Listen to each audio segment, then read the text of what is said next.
Welcome to the How to Be Awesome at Your Job podcast, the show where brilliant professionals share how to sharpen the universal skills required to flourish at work. Enjoy more career fun, wins, meaning, and money with your host, Pete Makaitis.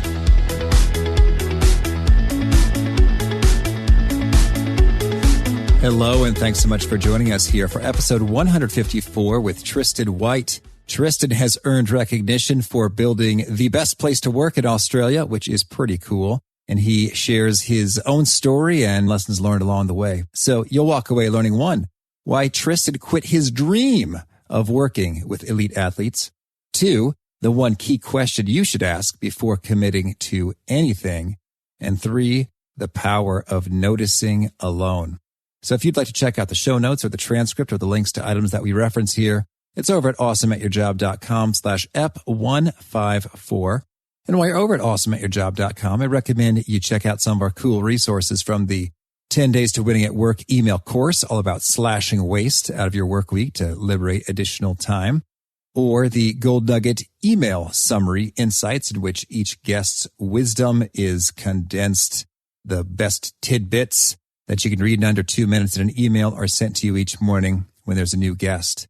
And if you say, Pete, that sounds cool, but I won't remember to do that, all is well. If you simply text the word NUG, that's NUG, short for Gold Nuggets, text NUG to the number 444-999, you'll sign up that way. So when you come to a complete safe stop and you'd like us to take the notes for you, you can text NUG to 444-999 and you'll be all set right there.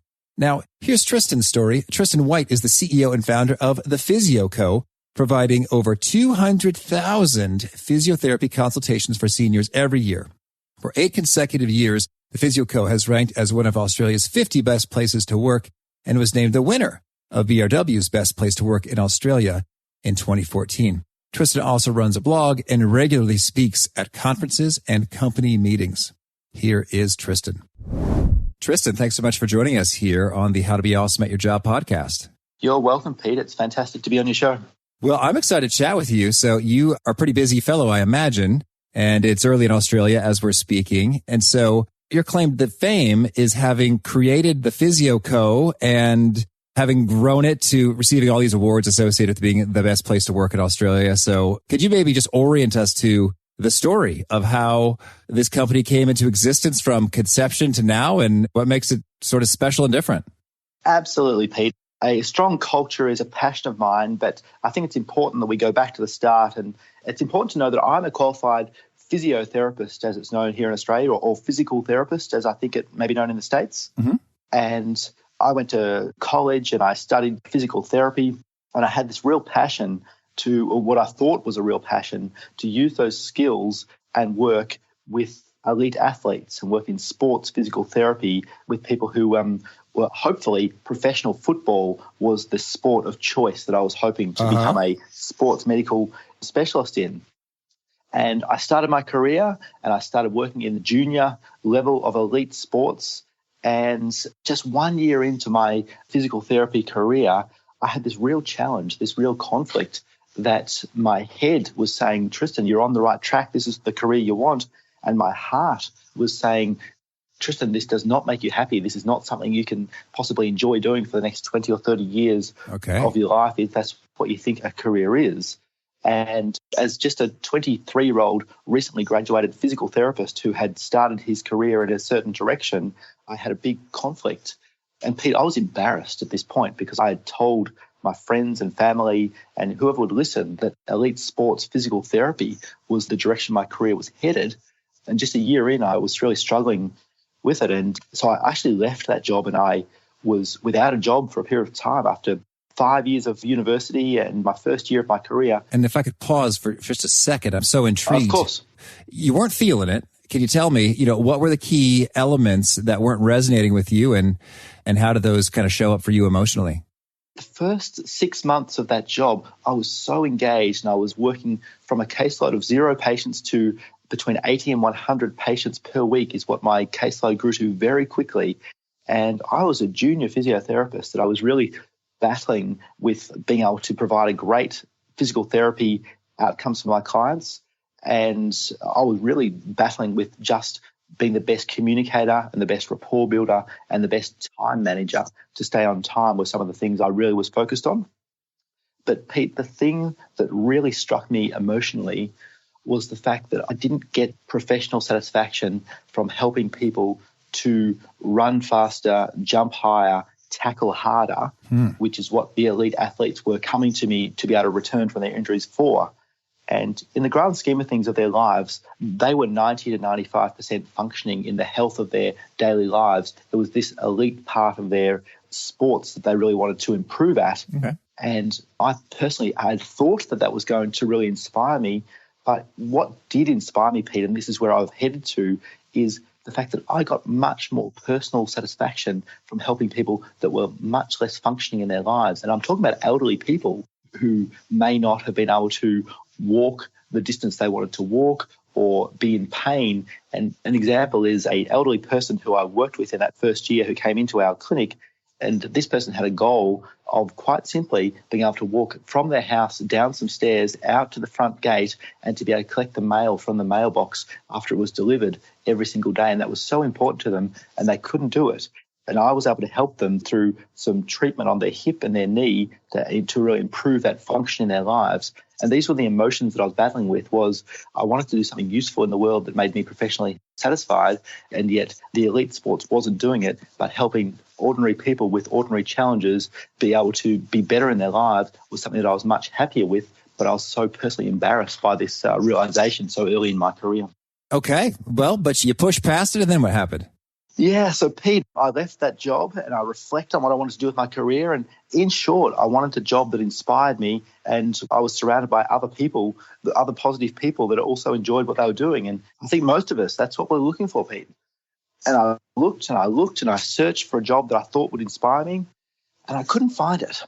And very sheepishly, Pete, without telling barely a soul except my parents, I got a part-time 12-hour per week job at a elderly people's home in the northern suburbs of Melbourne here in Australia. And it was not a nice place in terms of the physical environment. It was old and it was a bit smelly, and it was not the elite environment thought I'd work in. But Pete, that 12-hour per week job where I got to engage with the 30 elderly clients of that aged care home and help them with their physical needs to be as mobile, safe and happy as they possibly could be, was the starting point of my career in building what has become the Physio Co. And so from that 12-hour per week initial part-time job, I then started working some other elderly people's homes. And within 1 year, I had more work than I could personally handle. And I saw another option but to ask for help. And I started employing some other physical therapists. And that was way back in 2004. And if we move forward 13 years from there, which is a reasonable amount of time, Pete, the Physio Co. now has over 100 physical therapists, and we deliver more than 200,000 consultations to Australian senior people around the country, helping them to do exactly the same things that I was doing in those early days, and that's helping them be as mobile, safe and happy as they possibly can be. Oh, that's great. And God bless you. I know my wife has been visiting some PTs here and there, and it makes a world of difference in terms of if the knee is working well and it's like, hey, you could walk, you could run, you could do stairs with ease, versus it's working not so well. Like it hurts and you have lesser ability to just do what you want to do. It really does make an impact on folks' lives. And I can understand and appreciate how it's sort of like in some professions, there's a listener who said, I don't know if I'm all that amped up about helping my rich clients get richer, but they may be more amped up about helping those who are financially struggling, get to a place of financially okay. And similarly, you on sort of the physical dimension, that's really cool. Yeah, absolutely, Peter. And I think that, as I've mentioned a couple of times, my heart was really challenged by my career. I made a change. I was nervous about it. I was embarrassed, but I engaged and I got great professional satisfaction. And I got such a hard time from my mates who they're like, Tristan, what are you doing working with those old people for? And they just didn't see the same satisfaction that I saw. But interestingly, it made me happy, and I stuck to it, and I've stuck to it for quite a while now. And just in the last few years, as the Physio Co has grown significantly, we've built this strong culture, and we've been ranked as one of the best places to work in the country. This has all happened as a result of a lot of hard work. But those very same people who giving me a hard time, we're like, well, you know what? That sort of aged care thing, that's sort of worked out for you, hasn't it? And and I guess I tell that story because I think there's so many people in their careers, in the first decade of their careers or first 2 decades, that sometimes they think they can't make a shift, they can't make a pivot. And I want to encourage everyone listening that be brave, be bold, make the move in a direction, but you do have to give it a real shot. That you can't just continually move. You have to make a decision, then give it a real shot if that's the direction that you do choose. Oh, I like it. And that's so good. I'm thinking now about the book Happier by Tal Ben-Shahar. I don't know if I'm saying his name just right, but he makes that point when it comes to career considerations that happiness is the ultimate currency. And I totally agree. It's like, it may be less prestigious for a moment, but if you're digging it, then that's what matters. So very good, very good. So that's your story. And thank you for going a little longer there than we usually do on your story. But I think that's great and resonant for folks looking at potential career switches. And so tell me, you have 100 PTs employed right now, and you have an award-winning culture, a best place to work kind of a vibe. So, are these PTs servicing facilities? Is it sort of a diffuse network, or is there kind of an office or workplace? I guess, how do they get together and have a great culture exactly? Yeah, so fantastic question. And it is an interesting concept because the Physio Co has got a really strong culture, and we have been ranked for 8 years as one of the country's best places to work. And yet I'm in our central office, our support office here in Melbourne right now, and there's only about half a dozen of us support team here in this office. And the rest of the team, the 100 PTs, are located in aged care homes, in retirement villages, and in the private homes of elderly people who are receiving our service right now at 8:50 a.m. in the morning on a Wednesday here in Australia. Early risers. Yeah, that's right. And so the way we're organised, Pete, is that we're organised into 8 separate geographical teams, and they're teams of between 10 and 12 PTs in any group. And those teams are led by a team leader. So they're spread right around the country of Australia, but they're connected by their team leader, and they're connected by this very strong values-based culture that we've created, which is based upon our core purpose, a set of core values, and a very, very repeatable rhythm of communication, which keeps people really connected to the great work they're doing, to the organisation, and also to the other team members as well. So it's quite a diverse group, but we're connected by a central purpose of existing to help seniors stay mobile, safe and happy. Okay, well, I want to dig into each of some of those areas you outlined. But first, just so I can visualize the scene a little bit better, can you tell me, so these teams, how often do they sort of get to physically see each other? Yeah, so they're connected online. So every PT would be seeing at least a small number of their other team members each week. Okay. And so they do crossover. They do work at some of the same aged care homes. Right now, there might be 2 or 3 PTs from in one team at the same location with different elderly people. Mm-hmm. And there might be some of them who are working independently who do not see each other. So there's both some bumping into each other, so to speak, at the same location each week, but there's also social events that happen once a month, and also learning events that happen on a regular fortnightly, monthly and quarterly basis as well. And so there's a bit of a rhythm of communication we have, and that is the team leader communicates with each of the team members every single week, if not more often. The PTs themselves bump into each other and work together at various places throughout each week. And then we have this rhythm of coming together as small groups on a regular basis, and then rhythm of coming together as a large organisation on 3 times per year. We come together for a celebration and also some learning as well in terms of the connection we have. So they're the physical ways we communicate, but of course we've got many online ways that we communicate as well. Okay, well, that's really cool. So now I'm oriented a little bit. So then what are these kind of purpose dimensions and values that seem to be doing the trick, resonating and make things award-winning? Yeah, Pete. So look, the most critical bit that the Physio Co exists to help senior people stay mobile, safe and happy. And that critical core purpose, as we know it, is the link that brings us all together. And it doesn't matter what we're doing, whether I'm here speaking to you or we've got our team in the office here manning the phones and providing customer service and admin support. We've got PTs out there helping seniors. That is the critical link that we're all here. And we use that language over and over again because it's a common thread between all of us. And I think one of the critical factors in building a strong culture, in my experience, and this applies for both the leadership of an organisation and the team members, and that is that everyone knows what the organisation or team exists for, and they can use the language over and over again because it's like a common link, a common bond between the team members. And so we joke about the fact that we can all recite our core purpose. It's a really important part of what we do as an organisation. And also, Pete, it is applicable to a team or a department within a larger organisation. They too can consider, what is the purpose of this department that I work in?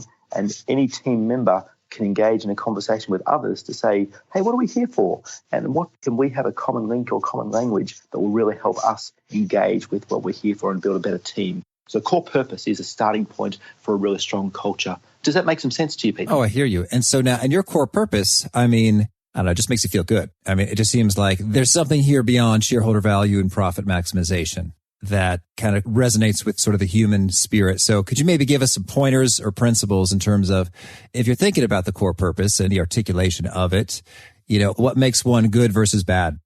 There are some people who would disagree with me on this because there's many people who might say businesses exist only to make money. I am not one of those people, and I don't believe in that theory. But a core purpose should not be about money, in my view. It should not be about making money. It should be about doing the doing of what an organisation is actually about, providing value to the people that are both in it and receiving the service or product from it. And so that's why mobile, safe and happy is the outcome that we provide to our senior clients. But you know what? That happiness, which is a critical part of it, is a common link between the customers receiving the service and the people delivering it. Because if we're happy and help people to achieve their goals, other people become happy, and it's a beautiful revolving circle. And so I would really encourage people to have a functional part to their core purpose, but also an emotional part to their core purpose. Okay, understood. And that's nice. So now tell me then, you say that they can engage in conversation about it. I mean, I don't imagine that you're just sort of chanting it. What are some conversations that are emerging, and how do they go exactly? Well, look, the fact is, Pete, because of our core purpose, it's a filter for what we should and shouldn't be doing. Yes. And so we have got this culture of innovation here at the Physio Co, and I hope that many people are engaged in a learning and growing mindset. And by doing that, we have so many people coming with so many ideas and suggestions for the future. But when they bring ideas, the question is, does this align with our core purpose? And does it help us help more seniors to be mobile, safe and happy? And if the answer is yes, then we move forward as to how we might be able to implement it. If it doesn't, it's a very clear end to that conversation, and people now understand what they need to be bringing in terms of suggestions. Oh, I love that. So we got one layer of just the kind of binary, yes, no, you know, is it kind of more people or more kind of quality associated with the more mobility, more safety, more happiness? And so at the same time, I'm thinking, boy, there's probably a lot of things that passed into the yes zone. How do you go from the initial filter to prioritizing what's like the top area of focus versus a lesser area of focus? Pete, and the next step of the language or the system required to have a strong culture, in my experience, is a really clear set of core values. All right. Core values which define the behavior of a team or organization. And so the next step of the filter is then whether it aligns with the core values, because if we've got this, yes, it fits the grand overarching core purpose, but does it fit the core values? And as an example, one of the Physio Co's got 4 core values: respect everyone, be memorable, find a better way, and think big, act small. They're not groundbreaking core values, but if there is a suggestion that does not fit with our value of being memorable, and that we do things to help seniors stay mobile, safe and happy in a memorable way, both in the eyes of the customer and the eyes of ourselves, then we may not continue with that suggestion. We might have to refine it or find another suggestion as to how we might be able to do that in the future. So I think the core purpose is the first filter, and then we dive deeper into the filter of the core values as another way to decide whether a suggestion or innovation is the right direction we should be headed. Okay. Oh, so I'm going to get just a touch more conceptual before we get into a little bit of the how-to, if I may. Sure. So you've got sort of 4 secrets to a world-class culture. Maybe you've already revealed a couple of them to us, but can you lay them out? 1, 2, 3, 4. Absolutely, Pete. The 4 secrets of building a world-class culture, and these secrets are what we've learnt and tried and trialed at the Physio Co. And people continually come to us and say, how do you do it? How do you build a strong culture? And this is the summary of how we've done it in our business. And the 4 secrets is, firstly, discover the core. And the critical parts of discover the core is purpose and values that we've spoken about already. The next step is document the future. There is no question that, in my experience, that people in a team want to understand not only what the business stands for, but where it's headed, what's important to it, what are we working towards? And so without a very clear vision as to what the future will look like, and I'm not talking about an airy-fairy, we want to be the best in the industry sort of stuff. It's very specific goals that we're working to with a very specific timeline. So like quantitatively, like how many PTs or how many people served or how much revenue? You got it. You got it, Pete. And my take on vision is that it needs to be in two parts. It needs to be a very long-term North Star as to where you're headed over the long term. And in our business, we set a 10-year goal to deliver 2 million consultations to Australian seniors that we've been working towards since 2009. It's a very, very long-term goal, a long-term vision, which is too long for many people. And therefore, we break it up into 3-year steps. And our very first 3-year step in that 10-year goal was to grow from a team of 20 to a team of 50. And we achieved that, and then we moved on to the next step, which was to grow from a team of 50 to a team of 100, which is where we are today. And the third part of that 10-year vision, which was broken down to, is then to almost double again to 180 team members is the third step we're working towards. And so, yes, a very clear vision about the outcome of the service you're providing and also the internal team as well. So that's the second step. The third step, Pete, is to execute relentlessly. There is no question that if you've got the foundations of purpose and values in place, you've got a clear vision, unless every team member is aligned to that vision and is working hard day after day after day to bring that vision one step closer, one step closer, one step closer, and we work together in a relentless way to bring that to life, then that is the way that we make it happen. And the example of executing relentlessly, Pete, is a really robust recruiting process, because unless we recruit hard and have a robust process to make sure we're getting the right people into our team, then we start diluting the culture very, very quickly. So executing relentlessly is about having fantastic systems and processes in place so you can grow in a fast way. And the last step, Pete, which some people think is the only part of building a strong culture, is called show more love.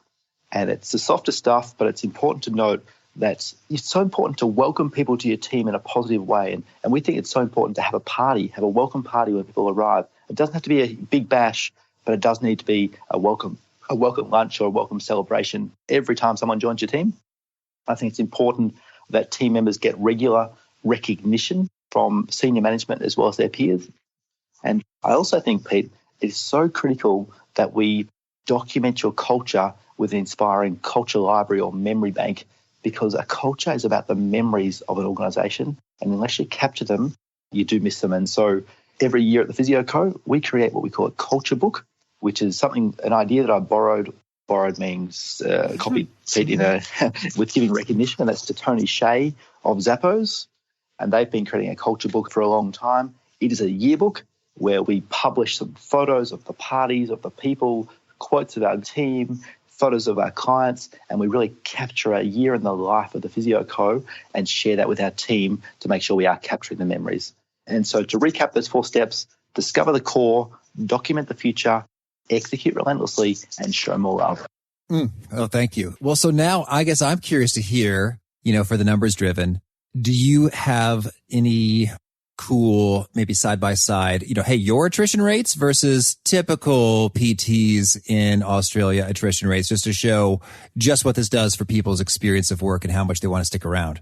Yeah, of course, Pete. So the Physio Co has got typically high levels of retaining our team members. Mm-hmm. And in most years that we have a turnover of staff of approximately 10% per team, which some people might say is not that high in terms of attrition. I think it's important to keep in mind that aged care with elderly folk is a challenging industry to work in. There's some organisations that have close to 100% turnover of staff in any given year because of the industry we're in. And so, yes, the Physio Co has got a fairly high retention of staff. By the same token, Pete, like any business, we have ups and downs. We are not at this peak all the time. We have ups and downs, but the important thing in maintaining a strong culture is to listen closely to the people in your team and respond appropriately to be able to engage them in the future. Okay. Well, so now I want to hear, let's just imagine, you're a sort of a individual staff person or manager of a small team, and you are in the larger context of a bigger organization. if you want to establish a great culture, I imagine you'll follow the same secrets, but, what would be sort of the distinctions or differences? And what would you sort of go do, first, second, third to get things off the ground with a smaller unit inside a larger organization? I think the most important thing that anyone can do if they're serious about improving the work environment and the work culture is to make it their highest priority, make it up there with one of the most important things they do, because we see so many people who expect or want a strong culture, but they're not willing to do the work and make it a high priority. So the first thing is to make it your really strongest, highest priority. The second thing that we can all do, and this is something that I take very high focus on, is the idea of lift where you stand. And what I mean by the idea of lift where you stand is when you turn up to work on any given day, you can choose to be a positive, inspiring and kind person, or you can choose to have your emotions go up and down based upon what arrives into your inbox or how people treat you. But I think if you're willing and wanting a strong culture and a positive environment around you, then the important thing is to be positive yourself and respond. And I'm not talking about being over the top happy. I'm talking about just being kind, helpful, and lifting people's moods and engagement based upon the way you communicate with them on any given moment. And if something bad happens, you respond in a professional and kind way as opposed to assigning blame to anyone else. They are the two most important starting points. And the third thing I would consider is having a conversation with others about how you can put some small things in play that you're all committed to, which will then help to build a little system, a little idea between 2 people, 3 people, 5 people, which might be a concept of catching people doing something right. Pete, I think there's so much a habit in workplaces to catch people, whether they're peers or other team members, catching people doing something wrong and correcting them, as opposed to this fantastic idea of catching people doing something right and praising them for it as a starting point to raise the culture and the environment that you're working in. So there's a few things to start from. Okay, very good. And so can you tell me then, elsewhere you have a teaser in your book and website, so I just want to make sure we cover it because it was so compelling. Mm-hmm. Have we captured the secrets of employee motivation, Tristan, or is there more to say on this point as well? Oh, there's plenty more to say, Peter. I could talk about this all day, but I think the important bit, Peter, is that all of us are people. We're humans. We have ups and downs. And I think it's so important that organizations and the people within them realize that people have ups and downs in their lives, and expecting people to be at their very best and their absolute happiest all the time is just not realistic. But I think it's so important that we provide a caring culture, because when we notice someone who's not at their best and we respectfully and privately mention it to someone, hey, you're not quite at your best today. What's up? Can I help you with something? It's often those private one-to-one conversations that can really provide a better engagement, a better link between people, and result in longer-term motivation because of the caring nature of it. So, Pete, I'm not one to stand on stage and do all sorts of staff motivation from a one-to-many perspective. If there's one thing I'd like to add to what we've already said, staff motivation, in my view, comes from the one-to-one engagement that we can provide, and we can all be responsible for that. Okay. Well, and I'm curious to hear, when you have those conversations, what are some commonly occurring answers to what's up and why people aren't at their best, and helpful solutions that a peer or manager can offer? For a start, people might be a bit thrown by this type of question because they're like, hey, what are you noticing me for? But with respect and with, hey, I'm not prying here, I'm just interested, I just thought there might be something up that I can help you with. And people, the most common thing is, Tristan, it's fine, I didn't sleep very well last night, or there could be I'm just feeling a little bit sick, I'm not quite at my best, no worries, I'll be fine. There's so many reasons why people might respond, but the fact that you've noticed it not only shows that you care, but it also is a reminder to the other person that the way they act does influence the people around them. And so sometimes it's a caring response and people say, no, I'm fine, no worries, and that I can certainly make sure I'm back on track. Or secondly, the other one is, hey, you know what, Tristan, I'm overwhelmed here. I've got more work than I can possibly cope with, and I'm a bit stuck now. And that response, Pete, is one that we can really help with. We can take a moment, a deep breath. We can then have a look at the priorities, decide what needs to get done first, if there's anything that could be delegated or delayed, and really help people to be more focused on what they're doing. And so I think they're two examples which can really help people feel more motivated because they know there's a caring people around them and they can offer help when required. Thank you, Tristan. Is there anything else you want to make sure to mention before we shift gears and talk about some of your favorite things? No, I think, Pete, I'm good. I think, Pete, I'm enjoying the chat and I'm happy to move on to some favorite things. That sounds good to me. Oh, fun. All right. Well, first off, how about a favorite quote? Don't dabble is my favorite quote, Pete. If you're going to do something, all in. Thank you. And how about a favorite study or bit of research? Favorite research is from my favorite author of all time, business author that is Jim Collins. And that is that it takes a very long time to build a great company. Between 10 and 30 years is the research that he suggests, and I'm completely aligned to that theory. All right. And how about a favorite book? Oh, my favorite little book of all time is called The Alchemist. It's a beautiful little read, and I reread it from time to time, and I just love it. All right. And how about a favorite tool, whether that's a product or service or app, something that helps you be awesome at your job? I think I'd have to say it's Google Apps. I'm very mobile, and I get around and use Google Apps every day of my life. Thank you. And how about a favorite habit, a personal practice of yours that helps you flourish? I'm a very reflective person, Pete. I love to get up early in the morning, have a look out the window and reflect on what I'm grateful for and what I need to be focused on that day, and then get on with the day. And again, I love that at the end of the day with my family, we've got my wife and 3 little kids. And at dinner time, we ask ourselves, one person asks each of us, what was the most favorite part of your day and what was the most challenging part of your day? And we share these exciting parts and challenges with each other every single day. And it's a great way to become more reflective, but also to learn and share successes and challenges with our family as well. So that's my favorite. Oh, thank you. And is there a particular nugget, an articulation of your message on stage or when you're working with folks individually that seems to particularly resonate and get people nodding their heads in agreement with what you're saying? Look, there is. It's a very simple concept because a lot of people think a lot of the things that I talk about being kind to others and catching people doing something right and having clear goals, people are like, we get it, Tristan, we understand it. But the bit that people nod along to, and sometimes might be a bit different, is that you can create a repeatable system both at work and or in your personal life around making sure those things happen. And a welcome party for team members is one example of that. Hey, everyone thinks it's a great idea to welcome people into the team, but are you willing to put a system in place to make sure that every single person who joins your team gets a positive welcome and gets a positive start to their career and their job? Or if we're too busy, can they just show up and we'll do that later on, is often what happens. So in short, Pete, yes, it's kindness. Yes, it is things that people might think are common sense, but it's a repeatable system around these things which build a strong culture that people often nod along to. Thank you. And if folks want to learn more about you or your book and your messages, where would you point them? Yeah, the best place is to head over to my home on the web, Pete, which is my personal website. It's at tristanwhite.com.au because I am down under here in Australia. Uh-huh. And so it's tristanwhite.com.au. And you'll find my blog there with multiple hundreds of blog posts. You'll find a link. We'll put a link to this podcast and others there. And also you'll find an opportunity to check out my book, which is just being released. It's called Culture is Everything, the story and system of a startup that became Australia's best place to work. And we cover all this, a lot of this content in that book as well. Oh, great. Thank you.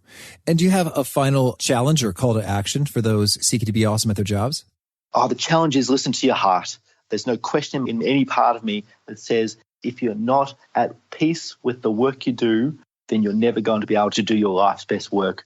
So listen to your heart, and once you've made a decision that your heart's in the right direction, work hard to be the best version of yourself you can be. I'm living proof that that's the way it happened for me, and 13 years on, I'm so grateful that I made that, put my ego aside and moved in to a ugly duckling of the health world being aged care, but I'm so very grateful that I did.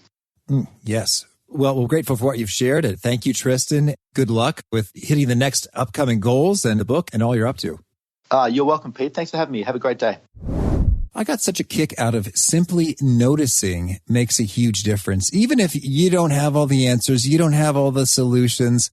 I think sometimes that's something I've fallen prey to. It's like, if I don't have the answer, maybe I'm not going to bring this up because then it's kind of unresolved. But rather, Tristan highlights the feeling dimension, the emotional component that, oh, you notice, you care. That's cool. So once again, if you'd like to check out the show notes or the transcripts or the items referenced here, that's over at awesomeatyourjob.com/ep154. And I do hope you'll stay tuned for our next episode. It is our first ever sponsored episode. And I think that's a good thing because of the cash money it liberates that I've already begun reinvesting in people and processes to just really ramp up our guest finding and vetting processes. It's so cool. As well as this is a cool thing I think you're going to enjoy learning about because I use it all the time. So please keep the conversation going. Pete at awesomeatyourjob.com, how you're feeling about stuff in the show and what you'd like to see and what you'd like changed. And I think you'll enjoy our next guest. It's Jim Tam. He talks about managing your own defensiveness and how that could make a world of difference in diffusing some potentially conflicted situations. And it's a perspective I haven't really heard anywhere else. Until then, peace. Thanks for joining us for today's episode. To get the most out of this conversation, visit awesomeatyourjob.com to find today's show notes, transcript, and infographic summary cheat sheet. For more entertaining professional skill sharpening, be sure to subscribe to catch the next episode of How to Be Awesome at Your Job.